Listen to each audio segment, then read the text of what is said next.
The morning sun filtered through the heavy drapes of my living room, casting long shadows on the hardwood floors. Outside, the neighborhood hummed with suburban life, the sound of sprinklers, the distant bark of a dog, and the quiet purr of engines as residents made their way to work. It was a day like any other until Karen decided it was time to stir the pot. I had moved into this cul-de-sac for its tranquility, a place where time seemed to flow like a gentle stream. The houses stood in neat rows, each a mirror of orderly perfection prescribed by the ironclad rules of the homeowners association. A sanctuary, really, unless you cross paths with Karen. Karen, with her perfectly coiffed hair and a perpetual scowl etched into her face, was the self-appointed guardian of our enclave. She patrolled the streets with a hawk-like gaze, her eyes forever scanning for infractions, her mind a ledger of grievances. It was an unwritten rule that one must remain in her good books for peace's sake. I didn't recognize the weight of this unspoken law until the day I failed to wave back at her. I had been tending to my garden, my mind adrift in the therapeutic rhythm of pulling weeds and planting bulbs, when she passed by. Caught in my reverie, I simply didn't notice her waving hand. But to Karen, this was an affront, a breach of conduct so severe that it merited a reaction nothing short of nuclear. Later, as I sat on my porch, sipping coffee and watching the world drift lazily by, I saw her again. She stood across the street, arms crossed, eyes narrowed. A silent accusation hung in the air. Suspicion. That word seemed to float over her head like a storm cloud. I found it almost amusing. I, a suspicious person? My days were spent in quiet solitude, my nights in the company of books. My character, defined by nothing more radical than a penchant for solitude. The irony wasn't lost on me. Karen's suspicion was a mirror, reflecting her own insecurities, her need for control. I watched her retreat, and with a sigh I turned back to my book, letting the incident fade into the background noise of life. But Karen wasn't one to let things go. Her need for order was a rock thrown into the pond of our community, its ripples spreading wide. She began her campaign, talking to neighbors, weaving tales of my supposed oddity. My love for solitude spun into a tapestry of eccentricity. The chatter grew. A whisper here, a furtive glance there. I felt their weight but chose to let them settle softly on my shoulders. I had lived long enough to understand that conflict was often born from misunderstanding, and perhaps from a place of fear. The day she called 911 was the day the sun hung high in a cloudless sky, an absurdly beautiful day for such an absurd event. I watched as patrol cars pulled into the street, lights spinning lazily, indifferent to the sunshine. Officers approached, their expressions as puzzled as mine must have been. They saw nothing amiss, exchanged words with Karen, and left with shrugs. Some suspicious behavior, she had reported. How amusing, how terribly predictable. As the cars drove away, leaving behind a trail of bemusement, I couldn't help but reflect on the world we had built for ourselves. A world where the absence of a wave could unravel the fabric of civility, where silence could be mistaken for something sinister. I sat back, letting the warmth of the afternoon sun wash over me. In the quiet aftermath of her storm, I realized that Karen's world was small, her fears vast. I would not let them confine me. It was a simple truth I clung to, as resolute as any wave I might give or withhold. From inside my living room, I watched the patrol car slowly roll past my house, its lights painting red and blue streaks across the walls. The officers inside seemed uninterested, nodding as if to say, "Not again." I imagined them discussing the regularity of Karen's calls, her voice crackling over the radio like an angry crow. I heard no more than the soft hum of their engine as they drove away, leaving a faint scent of gasoline and self-importance. Karen was just getting started. The next morning I found a crisp, white envelope tucked neatly into my mailbox, HOA letterhead, Her signature flourish scrawled at the bottom, a declaration of war in ink. Inside was a notice outlining newfound infractions against me. My grass was allegedly a quarter-inch too long, my trash bins had been out 15 minutes past collection, and the color of my front door was suddenly deemed too expressive for the neighborhood's taste. Rules bloomed like weeds after a summer rain, sprouting from nowhere, designed specifically to inconvenience. I almost admired the creativity, the pettiness so artfully displayed. It was as if Karen had wandered through a bureaucratic garden, picking only the most ludicrous blooms to plant in her letter. And so, the landscape of my life became littered with citations, each one an echo of Karen's dissatisfaction. She was relentless in her campaign, each motion filed with the precision of a general maneuvering troops. The HOA meetings transformed into tribunals where my neighbors whispered and nodded, their heads bobbing like buoys in a sea of gossip. The air was thick with hearsay, each rumor another brick in the wall Karen was building around me.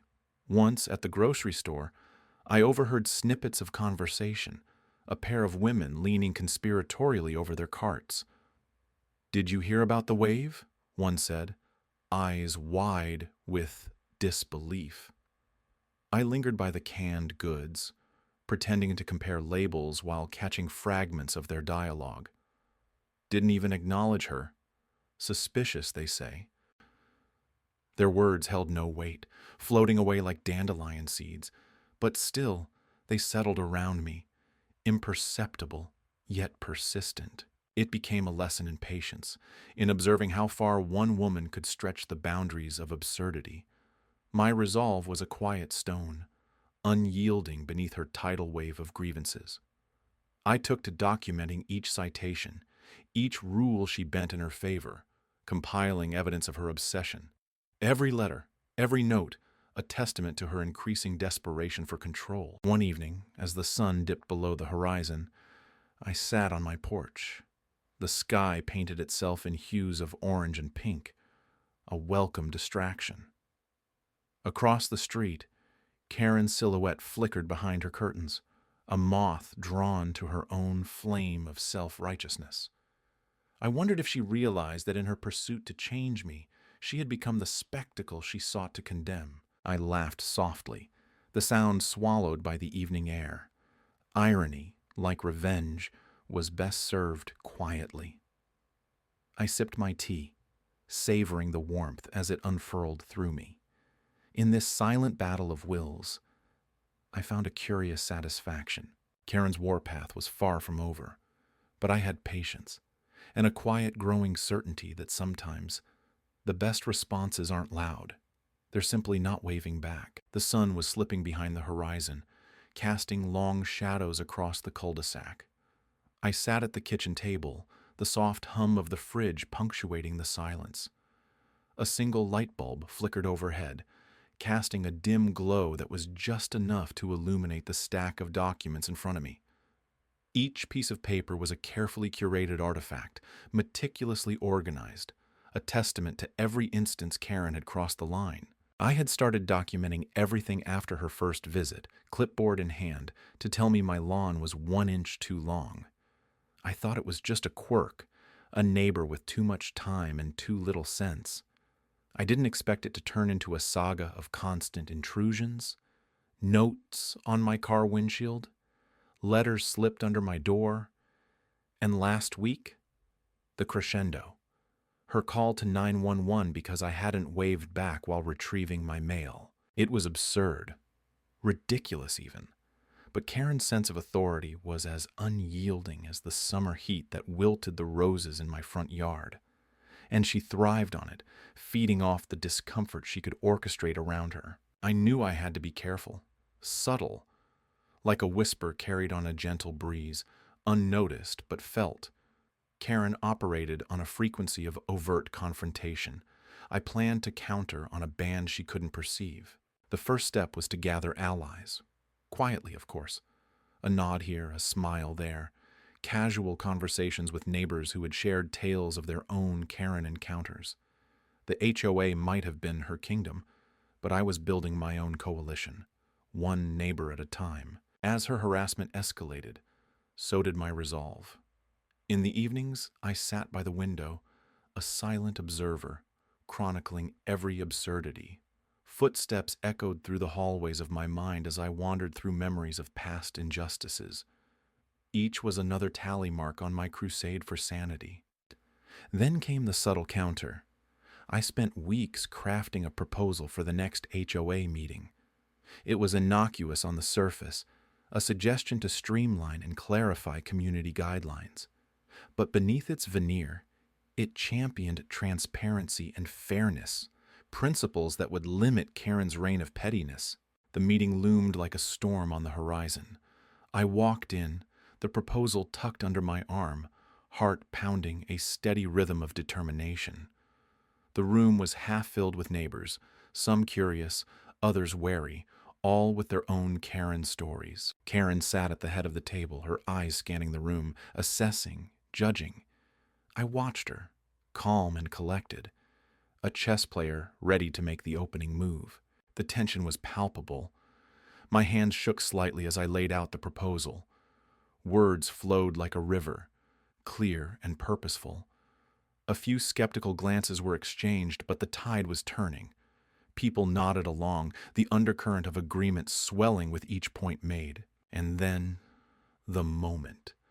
Karen's attempt to interject, to dismiss, met with polite indifference. The irony was sweet. For once, her voice didn't dominate. It was drowned out by a quiet consensus, a shared understanding that this was needed to restore balance. The vote was swift, decisive. My heart lifted as the realization sunk in. Karen, for all her bluster, was just one voice among many. The scales tipped, and with it, the power she wielded began to crumble. As the meeting adjourned, I stepped outside into the cool night air. The stars twinkled overhead, silent witnesses to the small but significant victory. It was done.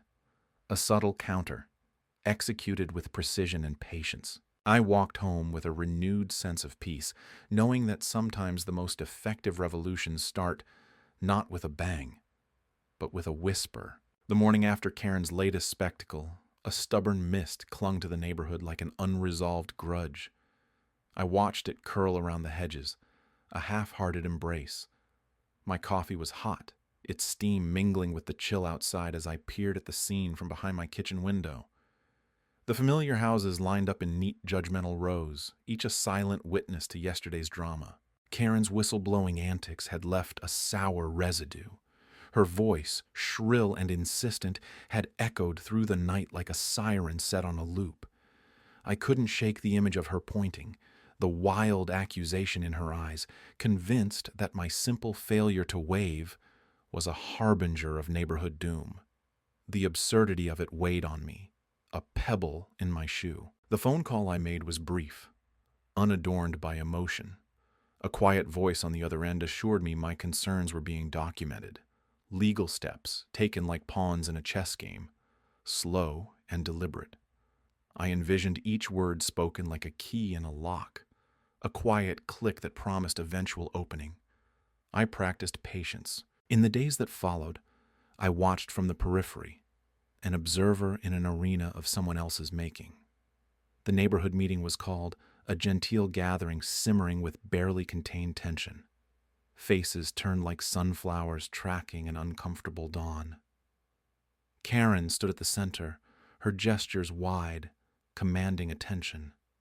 Her words, once sharp, now echoed with the hollow ring of a bell struck too many times. I sat at the back, content in my silence, letting her words wash over me like a predictable tide.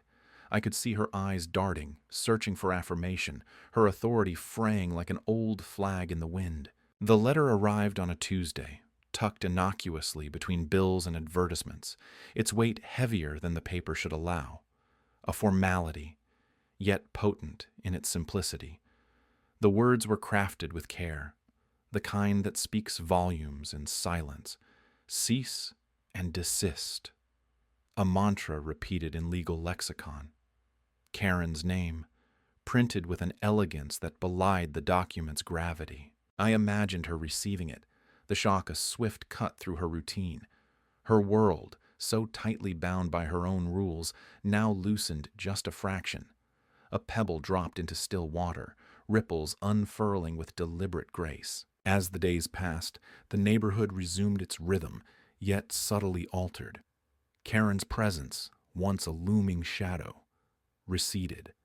She became a ghost in her own tale, her footsteps softened by the weight of her own undoing. Conversations grew warmer, nods exchanged without fear of consequence. The air seemed lighter, as if a perpetual storm had finally spent itself. In the quiet of my own home, I felt a peculiar, calm settle. A battle won not with raised voices or righteous indignation, but with quiet resolve. The landscape of the neighborhood had shifted, ever so slightly, and in that change I found a strange solace. And so I returned to my window, coffee in hand, watching the mist rise slowly. A new day unfolding, each moment slipping by with a gentle, unhurried grace. The world outside rippled with potential, and in its quiet promise I saw the faint, reassuring shape of hope. The morning sun filtered through my window, casting a warm glow over the room. It felt like the dawn of a new era, though the air still crackled with the remnants of recent chaos. Karen's antics, her perpetual surveillance, the 911 calls for trivialities, had reached a crescendo, leaving the neighborhood a tapestry of strained smiles and hushed conversations. But today there was a hint of change in the breeze. I walked out onto my porch where my small garden was in full bloom, each flower a defiant burst of color against Karen's monochrome rules. The HOA meeting was today, a gathering that promised to be anything but ordinary. The stage was set for resolution, for the community to reclaim its narrative. My heartbeat synced with the rhythm of possibility. Neighbor by neighbor, we gathered at the community center. The air buzzed with anticipation, a collective inhale waiting to be exhaled. Karen stood at the front of the room, her presence as formidable as ever, but something in her eyes flickered with uncertainty. Power that once seemed invincible was now fraying at the edges. I took my seat, blending into the crowd, yet feeling a quiet strength simmer beneath the surface. The stories shared in living rooms and whispered over fences could no longer be ignored. As the meeting commenced, the usual formalities unfolded, though today they served merely as an overture to what truly mattered. Without direct confrontation, voices rose, steady, clear, unwavering. Stories unfolded of unwarranted complaints, of the suffocating hold of unnecessary regulations, of lives interrupted by one woman's insistent paranoia. Each tale was a thread, weaving together the fabric of our collective experience. The room was no longer just a gathering of individuals. It was a chorus of shared frustration, a symphony of defiance. Karen tried to speak, her voice a note of discord in the harmonious resolve that had taken root. But this time, her words weighed against the tide of unity. The irony was palpable, almost poetic. The gatekeeper, the self-appointed guardian of order, now found herself standing on an island of her own making. As the meeting drew to a close, a decision crystallized in the air. The HOA board, with newfound resolve, opted for change. A committee to review policies, an opportunity for community input, a call for empathy that had been absent for far too long. Karen's grip loosened, her influence diluted by the very people she had sought to control. I left the meeting with a sense of relief, not for a personal victory, but for a communal resurgence.